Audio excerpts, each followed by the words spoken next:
All right, and we're back. So I am going to turn it over to Ken and his colleagues to talk to us about teaching transnational literacies for anti-racist solidarities. Well, from my side, thanks for the opportunity to present. It's been an excuse for us three across the Atlantic to collaborate, and we look forward to your discussion. I've certainly enjoyed the presentation so far. I'm one of three, as we say, collaborators or accomplices on this project. We've entitled this Teaching Transnational Literacies for Anti-Racist Solidarities via Virtual Exchanges. And the sequence is I'll present for 10 minutes. I'll try and set it up and share my part of the collaboration. Then we'll cycle into my collaborator, Ricardo Nasciemento in Fortaleza, Brazil, and then my colleague and Greg Ruiters in Cape Town, South Africa. And again, maybe two things at the outset. I've been part of study abroad in person. I don't know if that's coming back, hopefully. And this is also part of the virtual exchanges. So personally, I'm a native of South Africa, displaced to the US. Each one of us has made our transatlantic transitions, either as faculty or as students or and research. So we have, in short, developed and see the world from a transnational perspective, like everybody else here. We're also acutely aware that we are seeing the world very differently in terms of intergenerationally. So this is also has an intergenerational aspect to what we're doing. So if all of that works, then let me see how I can. So what do we mean by transnational? I've got 9 minutes remaining. Essentially, we are invoking decolonial educators like Bell Hooks, Gayatri Spivak, Frederick Douglass's idea of transnational literacies as the dominant ideas that we think students need to unlearn. And of course, yeah, it's both privileged and oppressed students. And the benefit of this is through cross-cultural dialogues of resistance for solidarities. We could have invoked other philosophers and thinkers that we grew up in, particularly in South Africa, Stephen Biko or Neville Alexander. These are other philosophers, or more broadly, Samir Amin's work on delinking.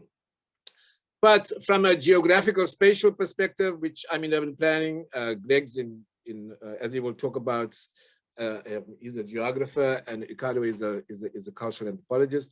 So we work on this idea of cognitive mapping as the skills to, there are three elements: recognize, respond, and redress what we think are invisible or normalized systems of racism's underlying everyday racial conflict. So we basically ask students to interpret their world and to begin to talk about the politics of recognition. How do they respond, in the everyday, and more systematically, of course, how do they redress in terms of the policy framework? So the project itself are scholar activists at the University of Illinois, Urbana-Champaign. That's me. For my sins, I'm in Midwest USA. My collaborator is in my hometown, Cape Town. He teaches at the University of the Western Cape in South Africa. And my other colleague, Ricardo, teaches at UNILAB, a very unique university in Northeast Brazil. And they all teach courses on a comparative historical geography of racism and resistance in settler colonial societies.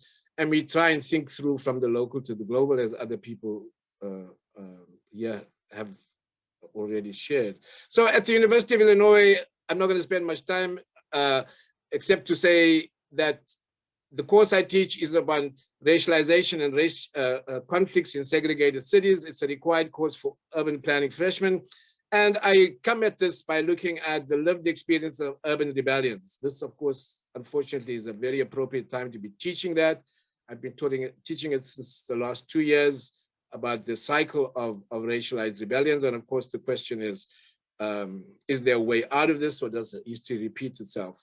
Just again, to mark the moment, right now, there's been the politics of the memorialization of the Tulsa massacre, and there's still lack of accountability for that, juxtaposed against the sentencing of Derek Chauvin in the George Floyd killing. So that's where I come in at, and a cohort of these students will collaborate with in the dialogue with students in Cape Town and students at UNILAB and exchange experiences of real or imagined racialization. So what do we see as the learning outcomes? As we've talked about, the issue of literacy is one, the politics of recognition. What do they see it and how do they categorize it? Can they map it? And then they will share that and then also think through strategies for resistance, right, against everyday and institutionalized racism. So the long-term objective is, can we sustain this dialogue, all right, between differently situated communities and institutions? We are, of course, alert on the politics of the institutions that we're all in. I'm in a previously and still persistently white institution in the US. The other colleagues will talk about the genesis of their institution. So what are typical engagements we envisage? And this course, this collaboration we hope to kick off in the fall, is that we hope that they will create or produce and share narratives of experiences and responses to racialized conflicts. And very often these are violent and deadly. They will map and timelines of these resistance practices. And here, of course, we also want them to reflect on how they think past experiences shape the current resistance practices. And as I mentioned, we are alert that we are from a different generation and we saw the world very differently in terms of the anti-apartheid struggles, anti-racist struggles that we were engaged in. And then more importantly, can they propose pathways towards some anti-racist futures? If we should be able to collate and publish these stories and their insights into alternative pathways. So I think that's where I will leave that. And thank you and look forward to your questions. And I'll move it over to Ricardo and set him up with that slide. So Ricardo, it's all yours. So everybody can hear me clear? Yeah. Yeah, okay. Hi everyone. The picture you see here on the photo is my working place. That's a university who has 10 years, created in 2010. At the government of Lula and Dilma. I don't know if you're aware of those names, the left, which is not now on the government, as you can imagine. The situation that educational system in Brazil is quite hard. And this university was born because we wanted to have a talk South to South relations, especially with Lusophone Africa. So we have many students from Mozambique, Guinea-Bissau, Angola, and so on. I also want to, I brought this explanation about the university because I wanted to present to you how we deal with decolonial perspective and anti-racism. Can you pass? Ken? Right. So some years ago, just when the university started to work, the Institute of Humanities, they created this course, Philosophy and Practice of Capoeira and Samba. I don't know also if you are aware of those cultural practice, Capoeira and Samba. Those are Afro-Brazilian cultural practice that involves movement, martial arts, dance, singing, theater, many things. Now you may ask yourself why a university would create and put it in the curriculum, institutionalize those practices inside the university. But the idea behind that is the fact that those are cultures of resistance. There are elements of knowledge, non-hegemonic knowledge that were produced so far as long as those cultural practice exists, philosophical aspects and so on. But might as well ask, but well, Asian martial arts, they also train social skills, so things like this. But that is not only the case. We're talking about a cultural practice that involves cosmology, political resistance, social acting. So we thought that would be nice for us to bring this knowledge inside of our course, and thinking also that there is a specific element inside of that, is that we are dealing with epistemic inclusion. That is knowledge that is outside of the university, and that it's taken inside, together with those people who practice those activities. Can you pass, Ken, please? So this way of learning and teaching, it's done on a circle, as well as the practice are done. People are playing inside there is musicians, there is songs. The songs talk about past, they talk about resistance, they talk about important figures who built the history of Afro-Brazilian culture and resistance. And it's basically done between those three things: singing, dancing, and drumming. But you can also say, well, that's entertainment, that's not teaching. And I would tell you that is completely wrong, because behind singing, dancing, and drumming, there is, as I said, social skills, knowledge that has been passing through oral history. So that's why it is important to bring that to the university, especially in our political context. I chose to talk about Ginga. Ginga is a specific movement, a physical movement inside of capoeira and samba, and is said to be. Can you pass, please, Ken? It's the last one. I'm sorry. Let me just see. I'm not sure why it's not advancing. I'll just have to escape. Sorry. No, anyway, now Ginga, it is a physical movement that it is part of this training and belonging to this cultural practice. But basically, it's Ginga as a physical movement, as a way you come in and come out. So much different social situations, right? And this learning is very important. Sorry, I'm going to try and reshare the screen. Okay. Ricardo, sorry, go ahead. So this learning is very important for the structure of capoeira and samba. And it's also a perspective to see the world, to see how social life goes on, to see, can you imagine a life of someone subalternized in a country like Brazil, with poverty, hunger is quite high, is part of daily life? How can you survive under those situations? Last year, for example, some years ago, we lost Marielle Franco, was a very important political leader, a black woman who died, was assassinated, killed on political situation. So Ginga was very important for her to survive, to escape those multiple kinds of violence that those people live in everyday lives. So I hope I was able to explain good enough. Thank you. Thank you so much, Ricardo, and apologies. Greg, over to you.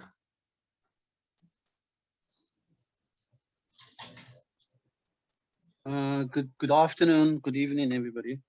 My name is Greg Ruiters. I'm currently based at the University of the Western Cape, at the edge of the tip of Africa, a place called Cape Town. And you can see I've got a little map here of South Africa. You can see we've got 9 provinces, and it's quite complicated the way we set up the provinces, because in the Eastern Cape, the language spoken there is mainly Xhosa. You can see KwaZulu-Natal. So there's a kind of a strange apartheid feel to the way in which we reconstituted our country. We used to have 4 provinces before. The Western Cape has got a large white and colored populations. The term colored I use with scare quotes. Differentiated from people here are deemed to be African. Gauteng in the middle of the country. Ken, can you just point to Gauteng if it's possible with your pointer? Yeah, I'm just trying to see if I can. That's where the big city, Johannesburg, and the gold mines and so on. The light green.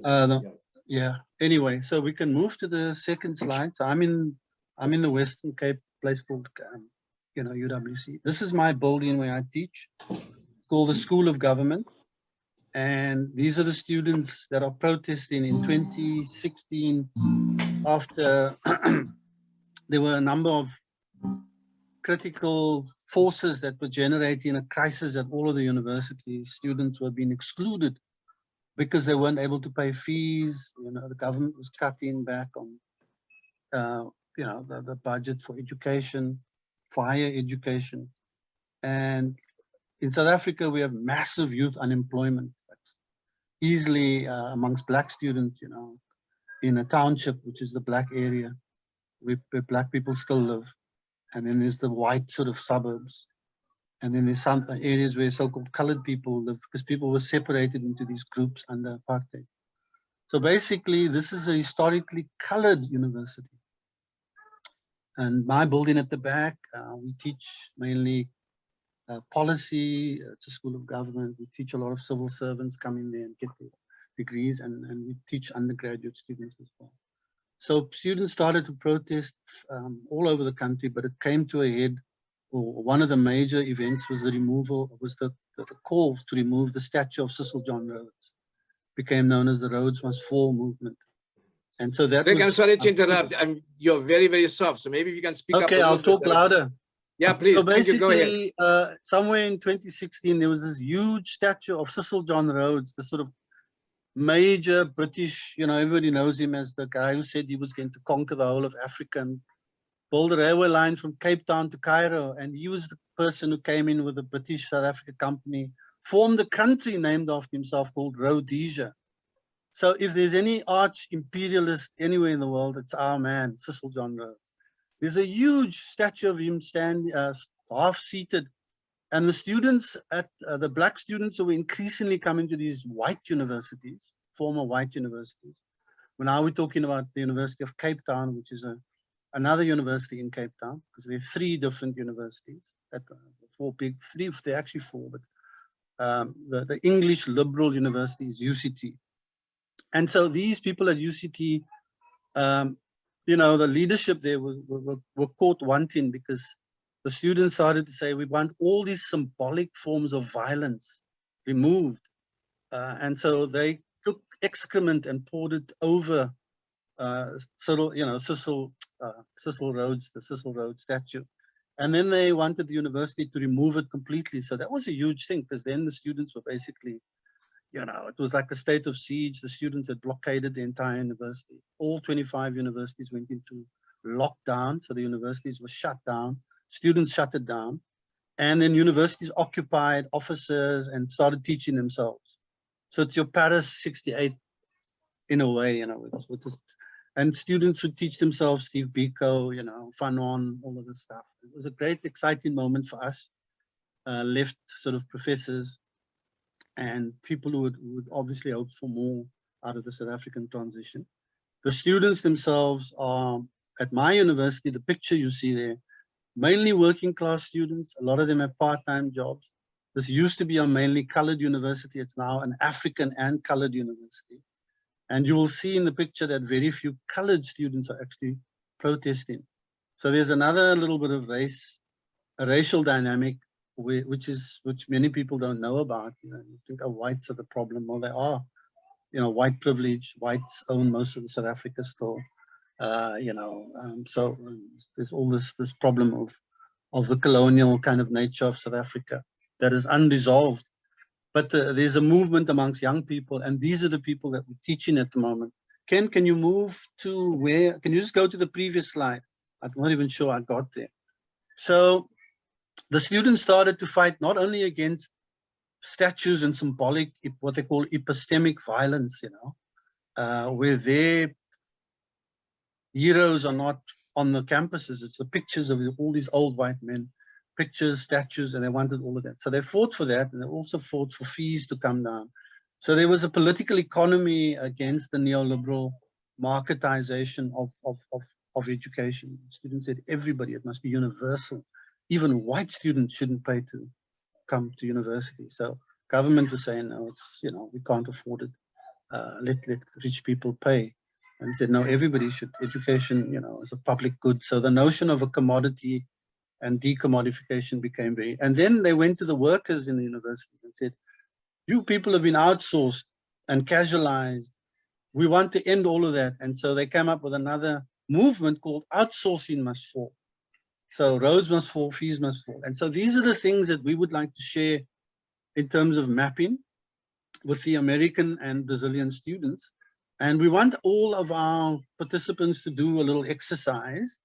And Ken came up with this idea of getting a tape recorder, and just getting the sound. What does it sound like to be at a university? What does it sound like to be in Cape Town? What are those noises? What are people screaming about in the protests?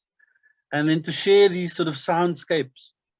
And I know one of the colleagues earlier on had this big thing about music and reggae, and I absolutely love it, you know. And so you could make up a playlist of Yu Masekela, Miriam Makeba, whoever you want, you know, that captures some of the sort of feeling of or the structural feeling, if you like, of being in a university, and why the students are so animated and so anxious, you know, about criticality, about interdisciplinarity, and they use all these very big words that sometimes the lecturers don't even understand. So this is still an ongoing thing. Unfortunately, with the COVID situation, the whole process has slowed down, and people are just trying to manage the continuity of you know, what we do in the universities, just keeping students involved, you know, making sure they can. A lot of our students live in shacks. We have constant electricity outages with our electricity parastatal called ESCOM, not able to keep up electricity on a regular basis. So all these things are making online teaching very difficult. But students are quite inventive, so we're trying to even decolonize how we teach online. You know, people are using WhatsApp and all sorts of other technologies, sharing stuff. Some people handwrite their assignments, take pictures, and send it through WhatsApp, just a photograph, you know, an image of what they've written on a page.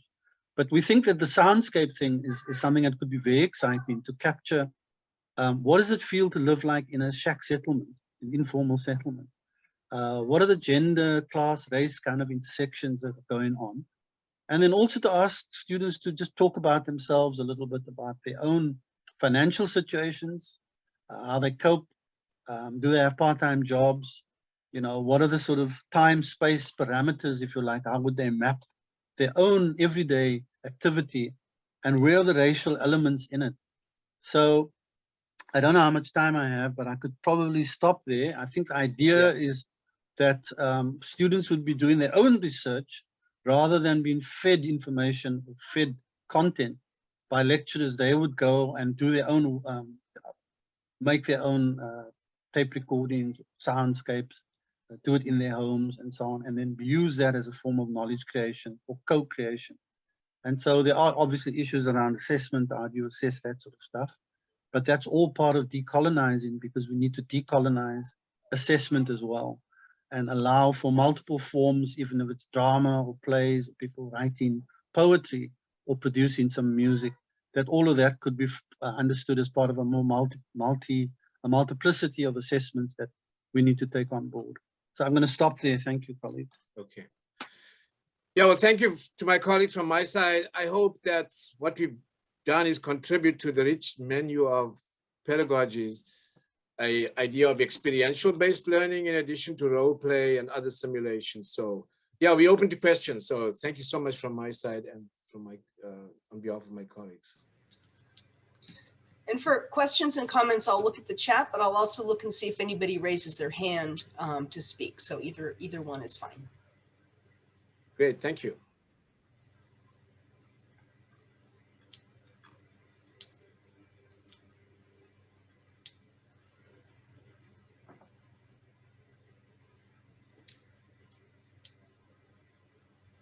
I see Jean beckoning. Is that how you say your name? Go ahead, please. Me? Yeah. Yeah, go ahead. Yeah, I'd like to hear a little bit more about like the results with the students, for example, especially with resistance to institutional racism. Thinking more, I work with students who will end up working in the state usually. So is there like a reflection? How do you get them to reflect on strategies of their own strategies to resistance rather than other people's strategies in some ways? Well, let me just say at the outset that the collaboration we plan is for the fall, right? That's coming up. And I'm going to pass it on to my colleagues as well. In my case that I teach here and in the US, and like I said, a previously and predominantly white institution, a research, it's one of the big 10s. The focus here is on the responsibility of privilege. For example, the Black Lives Matter movement. So we've seen here unprecedented protests in what was called sundown towns, previously segregated towns. So there is the movement and shifts. And so the question then is this generation seeing it differently? How does it converge or not with the civil rights. And so the question of the Black Lives Matter protest. So that's the course that I teach here. Maybe Ricardo and Greg can talk about, again, their expressions of and how they teach. But what we're hoping to do in the fall is to bring the three constituents into a dialogue to compare and contrast. So yeah, I'll hand it over to Ricardo and then Greg, if he wants to, please go. Well, in our case, at the Brazilian case, racial questions are quite hard, as you can imagine. And building this university, it was a necessity for many of us, especially for this dialogue south to south with Lusophone Africa and those students. And actually, although the university now is under a hard attack, as you can imagine, from the government of Bolsonaro, fascist government, the idea is that we together talking and creating our own knowledge, thinking about our own countries, how can we look at our realities and produce our own methodologies, concepts based on our culture. So it is a necessity. Here at the state of Ceará, there is 2 federal universities. We are the one of them, but the oldest one is the Federal University of Ceará.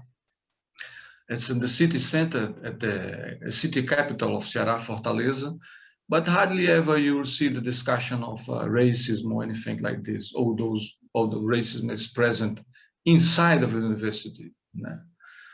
So that's it. I know, Greg, you want to add?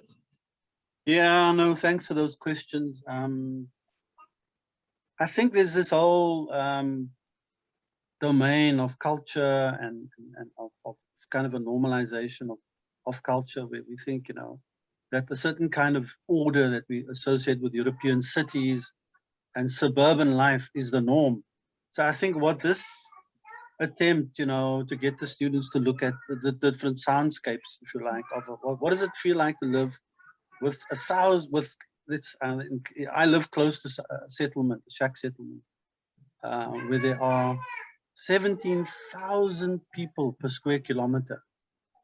Where if you move from and now we have COVID, so people are told to social distancing. So one of the issues could be for students to go out and say, measure the distance between your shack and the other shack, and tell me just how stupid this idea of social distancing is for the poor who live in these dense settlements, and how absurd the World Health Organization is, and the experts talking absolute decontextualized stuff that doesn't make sense to ordinary poor people.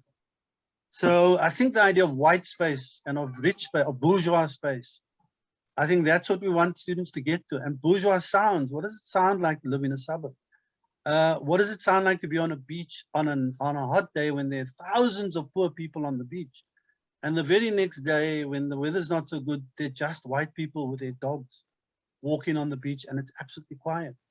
So I think to look at our space, sound, a kind of structure or feeling, if you like, works in different geographical settings, so that the students at Kent's University in Chicago will get a fantastic feel of what it's like, and the challenge for my students would be to go out there and say, look, this is what it feels like, and when you're in white space, it's generally quiet, suburban, there are 3 people living in a big house.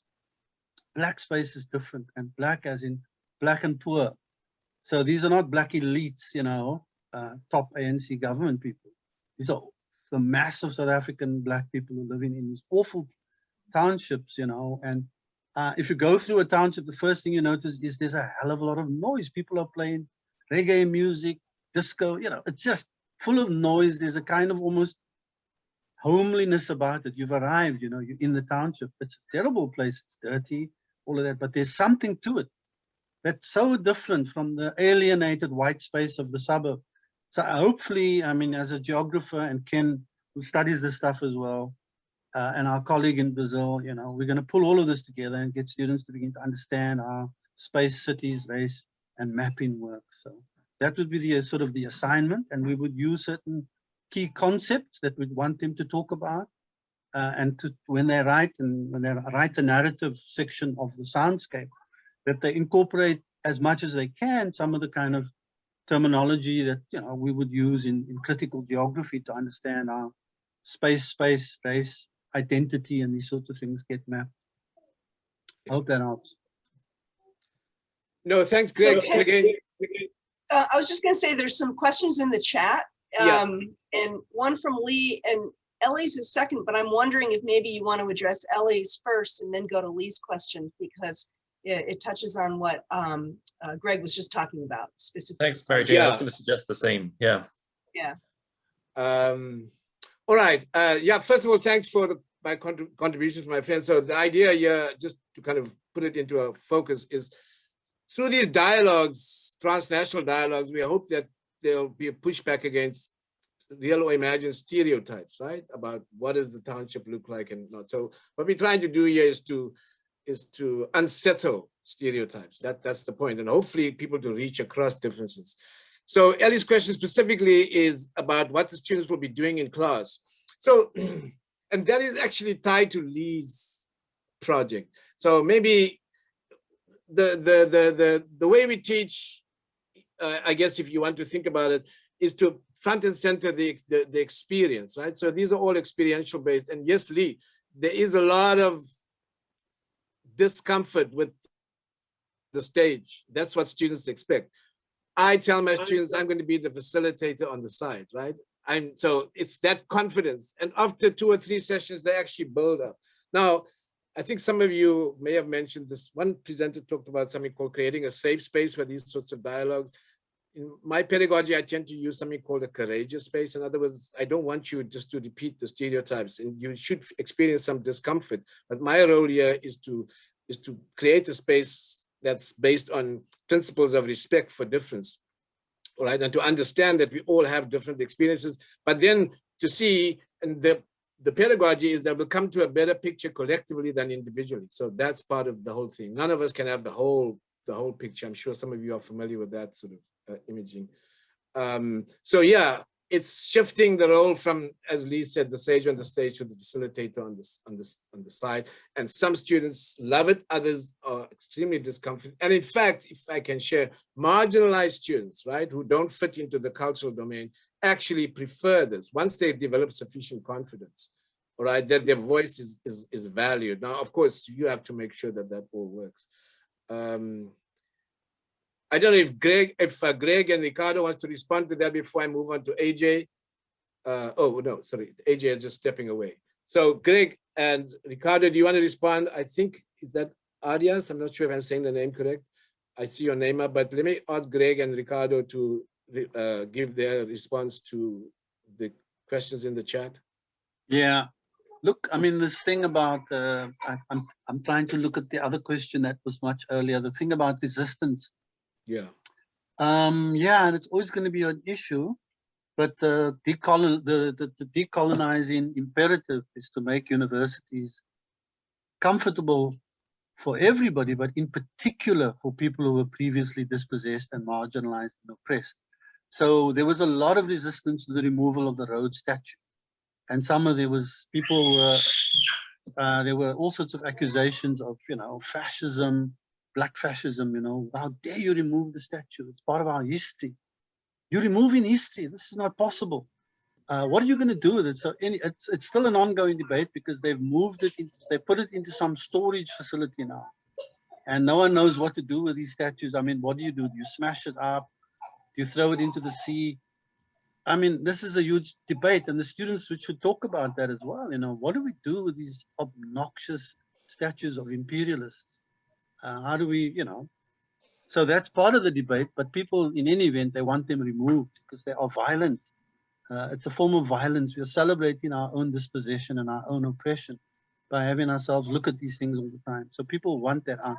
It may not work for some people, and they say, "But we want to have Cecil John Burks." But unfortunately, that's how it pans out. That we need to correct, we need to redress the pain of the past that's inflicted every day on kind of symbolic racism, the buildings, the statues, and it may not go down, we may not get 100% support, but I think we'll get 90%.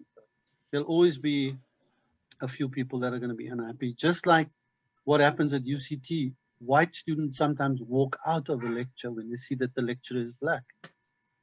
They don't, why are we being taught by Black people? You know, does this person have a real degree? Every time the lecturer speaks, they go onto their phones to Wikipedia this thing to make sure that the lecturer is saying the right thing, because how can a Black person actually have knowledge? Because knowledge comes from white people, you know? So those students who come with that kind of a reactionary position, they have to kind of learn to get with the program, because, you know, we can't say that we're gonna stop employing Black lecturers or people who look Black, you know, or sound Black, because there are a couple of white kids who, you know, who feel uncomfortable about it. So they must just go wherever they want to go. Some of them go back to Europe, you know, or they go to white private universities, but these are public universities in South Africa. We just don't see our way clear to putting up with that kind. So we have to educate people, bring them around. Obviously, it's a long-term thing, and education is clear, having workshops with students, etc. And yeah, thanks. So Thanks, there's a Greg. hand Ricardo, raised. do you There's a wanna go? hand raised. Oh, I'm sorry. Yeah, was and I just just want gonna to say- give Ricardo an opportunity if you want Yeah. to respond, and I saw Adias. Well, I forgot to mention that our university, besides the African students, will also receive indigenous and native students from who live around the university. As you can imagine, you know, the Lusophone African countries, they were independent on the 70s. That's quite close. So the traumatic aspects of the colonial times, it's really present on their bodies, on their way they think, they see reality. So just as the indigenous people, they create elements that allow them to survive, to resist, to go on living daily life, and, you know, not to suffer from all those kinds of violence that usually coloniality brings to them. So I'm a teacher of sociology, and our class, Brazilian sociology, has a huge influence of French sociology, as we could see in the whole south of the globe. Certain moments, students turn to me, those indigenous and African students, and say, when Pierre Bourdieu will talk about us? That's a frequent question. So we thought, let's bring capoeira and samba inside, because those are elements that were built and for social and socializing process, political learning inside of university. Let's take the body, let's take the music, let's think. Western perspective told us that mind and body thinks different things. But so as we brought capoeira and samba inside, we have seen that there's such a thing doesn't exist. And you can read 10 books, but if you learn something with your body, in body, you know, knowledge, it's stronger than those 10 books, I suppose. Thank you. Adias, I'm not sure. Is that how I say your name? Please go ahead. Yeah, it's Ida. Thank you. Ida, thank you. Thank you very much for your presentations. I have a question about the language. And I was wondering, because when I watch your presentations, at the end it says, thank you, obrigado, and danke. So I was wondering, in which language do you teach, or will you conduct the experiments? And in the case of Brazil, in which, or even in South Africa also, which language is used? Is it, I don't know, as a West African, I would say Pidgin. I don't know if it's, you can call it Creole, yeah. or if it's a local language. I don't know, something that as someone in his early 20s or late teens could really identify with, and not the language of the colonizer again. And so that's my first point. The second one is about, Ricardo, you just mentioned Bourdieu and all these French thinkers, and I was surprised because I was introduced when I was an undergrad here in Burkina. I was introduced to Paulo Freire by a religious nun who was one of my lecturers at the University of Ouaga. And imagine, so Burkina Faso, Brazil, and we obviously, I'm also, I did sociology and then anthropology. So I am very familiar with Bourdieu, Lefebvre, and all these very dense philosophers who happen to be French and who are also very difficult to understand. But I was also introduced to thinkers from Latin America. So I'm wondering, how about thinkers from Brazil and other parts of Latin America? And why is it that Bourdieu and compagnie have so much influence there? And my last point, I promise that's the third and last one. I also link it to my first point about language. It reminded me of a conversation. I'm a huge YouTube consumer, and there's a program called Iconoclast. And it's a conversation between Maya Angelou and Dave Chappelle. For those who are not familiar with Dave Chappelle, he's a stand-up comedian, and Maya Angelou is a writer. And they were talking about the use of the word nigger. Mm-hmm. And it was very interesting because Maya Angelou is from another generation, Dave Chappelle, there are different generations, both icons in the respective arts, but it's very interesting, and it shows how powerful language can be and how powerless it can also make someone or turn someone. And I would encourage you to, it's just for you to just go to YouTube and type Dave Chappelle and Maya Angelou. It's a very interesting conversation. So that's it. Thank you very much. Wow, thank you so much. First of all, great points on, I mean, the cultural politics of language and linguistic translations. And I think you can't teach transnational without recognition of the necessity for linguistic translations, right? And in fact, I think, as we mentioned earlier, it's between the slippages that the real meaning actually emerges. So when I took my students physically to Brazil, they sat with the Google app and there were some terms that couldn't be translated. And it's that explaining to each other that I think is one of the pedagogies we want to use.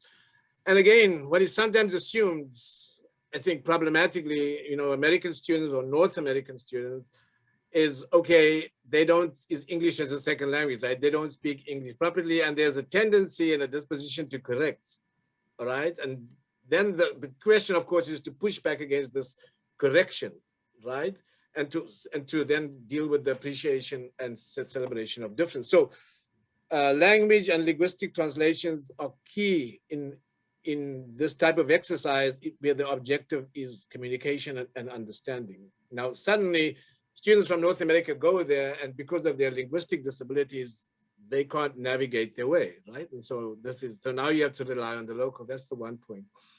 The other, and I think maybe Ricardo can speak better to that. Paulo Freire is actually from his region where the university is, right? And Greg and I grew up with Pedagogy of the Press and also with Augusto Ball's, Theater of the Press.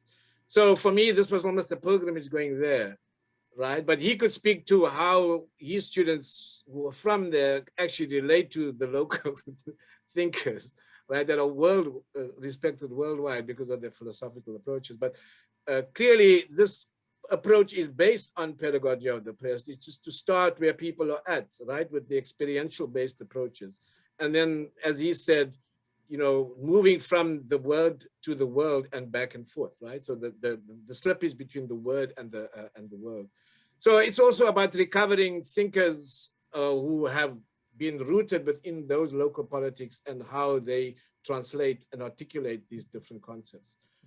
Lost more to say, but I'll leave it at that, and I'll offer Ricardo and Greg opportunity as well. Ricardo, please go. Thank you. Paulo Freire has a huge influence on our pedagogic principles at the university. We read a lot. He's actually, there is commemorations of his 100 years of his death, I think something like this. And what else can I say? Well, we actually, when I spoke about Pierre Bourdieu, it's not that we put those books on the garbage. It's not about that. We read him, and then we take it for granted that those, let's say, knowledge as it is important as our own knowledge. But there is a huge investment on knowing African scholars, especially from the Lusophone countries. I can tell you about one that surprised me a lot. Sociologist Akinsola Akiwowo. I don't know if you heard about him. He's from Nigeria. In the 80s, he turns into sociology community, and he wrote about Oral poetry. So all the sociologists from the North look at him as oral poetry. Is that sociological knowledge? So, you know, our people, you know, native people and African people, there is a cosmological aspect. There is historical aspects, which are important, cultural aspects, which are important for us. And I think the idea is to bring that inside and to dialogue with that and to produce new knowledge, because the oldest one is like a bag and full of tools that we call theory and methods. So at a certain point, we look at to this bag and said, this bag is not working well for us. We have to make a new one with a new tools. And basically, that's what we are doing. In the case of language, we use a lot of Creole language from Cabo Verde and Guinea-Bissau, and sometimes also native language from indigenous people, local people. And we also work hard also with literature from these languages, because somehow there is the idea that they are like peripheric languages, but they're very strong. Hip hop, for example, done in Creole, it's beautiful. You know, and as you know, music in Africa has played an important role in independence in many countries. So we don't put this on the garbage. This has huge value for us. Just as I said in Capoeira, it's done with music, it's done with the body, and there is a transmission of knowledge that is comes in those classes. It's not only physical, not only singing. There is a lot of reading and discussion around, but it is, you know, what we had and what we bring from ourselves. It's like a mix, hybrid pedagogical perspective. We don't throw away what we think is good. No, we take it. Thank you, Greg. I don't know, do you want to go before I get Odessa's hand? All right, if not. Yeah, maybe just to add to what the colleagues are saying, you know, language is a huge barrier in South Africa, especially for township educated Black students. And in ordinary families, people don't speak English. You know, you speak Zulu, or you speak a combination of Zulu, Xhosa, bit of Afrikaans. So people are mixing the languages. So what we're trying to do at some of the universities, we're trying to get all first-year students to at least learn some African language, just to as a sort of more as a kind of gesture, I suppose, than anything else. But, what I do personally in my classes, I try and use a little bit of Zulu and Xhosa and Sotho that I've learned, just as a playful thing, just to indicate to everybody that I'm open to all sorts of languages, and that if people want to use certain words in an essay or an assignment, it's fine. I will look it up, you know. So it's very important for people to understand the history of languages and how these things have evolved, and to begin to, you know, undo the sort of dominance, if you like, of English, you know, as the only sort of acceptable language. At some universities, well, at my own university, we offer translation services for students. So any assignment that you set, the student can say, look, can I have this assignment translated into Xhosa, because I really don't feel comfortable, you know, with the way you've formulated the question. So I just want to be sure that I've understood it properly. So we have a budget in my faculty for that sort of thing. And with PhDs, I think I'm right. We've had 1 or 2 PhDs now that have been written in Xhosa, Zulu, and so on. So that's also a new thing. But the other thing, of course, is the way you assess students. If you insist only on written assignments, you often prejudice the non-English home, you know, people whose language is in English. They don't do that well, because, you know, writing is very much a sort of thing that favors certain kind of classes of people. But speaking comes very easily, and people, you know, just seem to do a lot better when they get it. So we often encourage, you know, our faculty to look at, you know, kind of presentations where people speak and talk about what they've learned, rather than just simply write. So it's a combination of writing and of speaking. Post-group work, collaborative work, that's also important. Yeah, that's probably. Thanks, Greg. And I think just to quickly add, I think the technology now actually, in my view, offers us a greater opportunity for this linguistic discourse, the visual and the audible, as opposed to the written, the textual. Odessa, please go ahead. We have 10 minutes left. Hi there.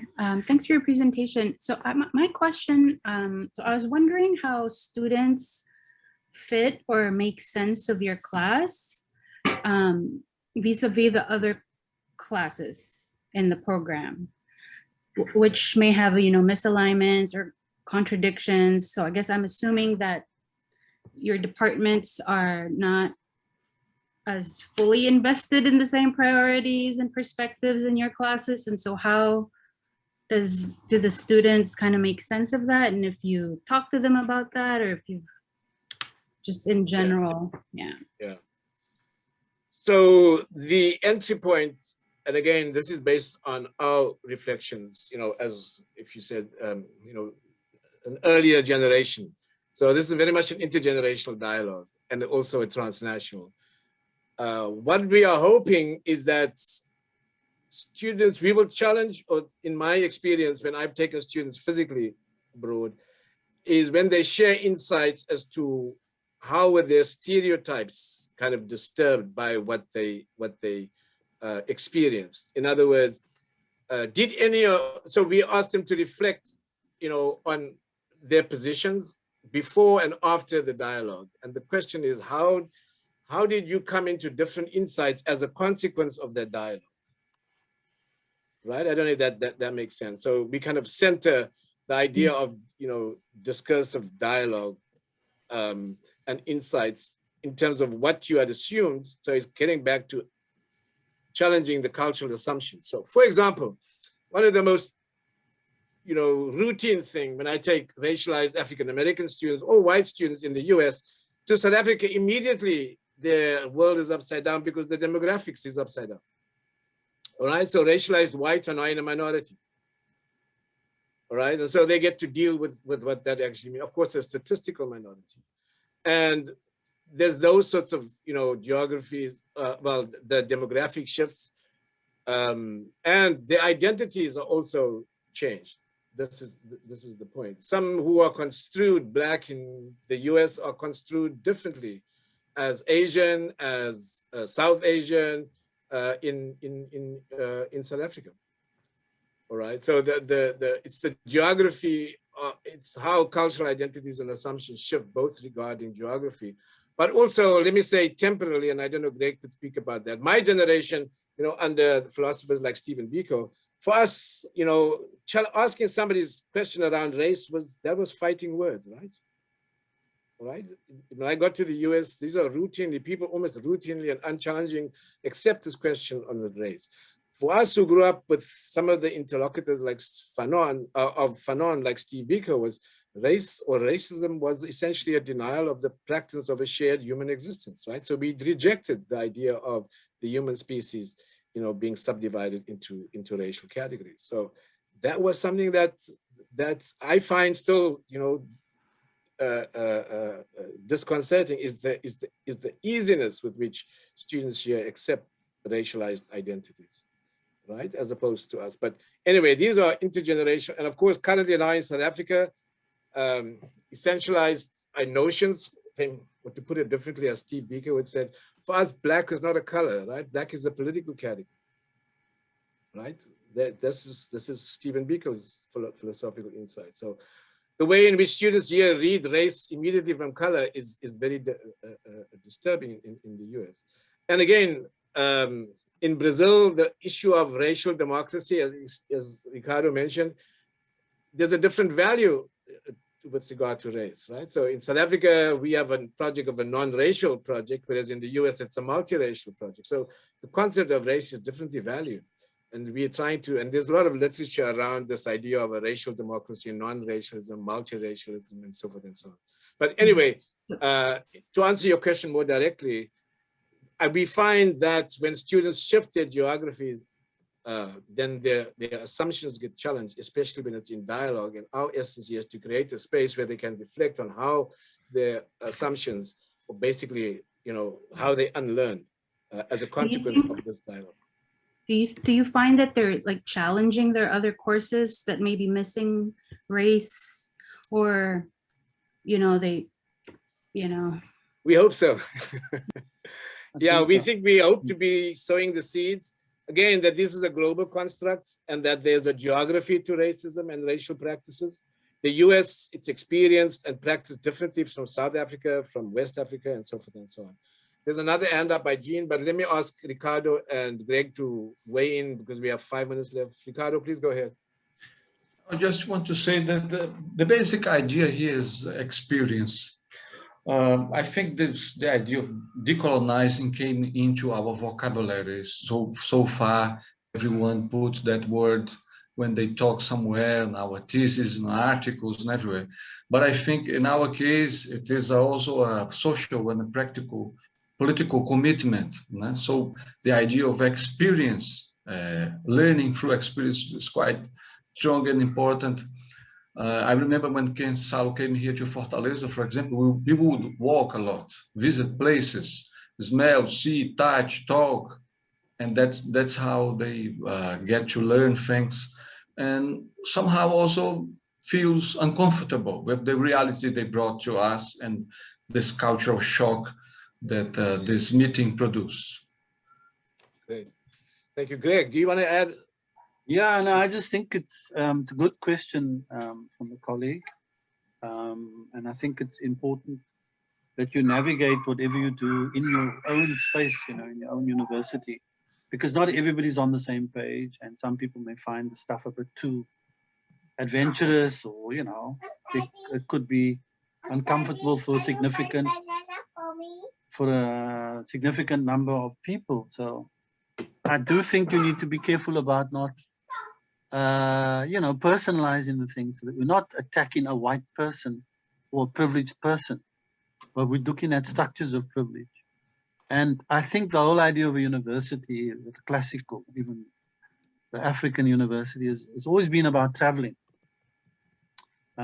My partner does a lot of work on artwork and, art institutes, and the first institutes, so-called institutes, places that did art was actually traveling. Artists traveled from one part of the continent to the other, and that was the university. So the university as a sort of traveling global space that traverses, many different geographies is not a new idea. And this is what we're doing in a way. We're kind of reinventing the university and creating a global kind of citizen out of our students, because they will now have spoken to people from Brazil, understand what's going on in America, and Americans conversely will have a better sense, So I think we are preparing as university intellectuals and as institutions, we're looking to prepare students for a new global kind of knowledge and global citizenship. So I think these virtual exchanges are probably one of the most exciting ways to take forward the academic project. Thank you. I see Dan's hand up, and just a comment from Jean. I entirely agree. So thank you. Exciting. I don't know, with Ellie, do we have enough time to take Dan's question? If so, please go ahead. Yeah, let's take Dan's question and answer it quickly. Yeah, sorry. I just wanted to make a brief comment just that leads to a question, but I really enjoyed your presentation. I actually find I take students to Cuba. I've taken them a number of times, and similar kinds of things. And I think the experiential component is so important to this kind of education.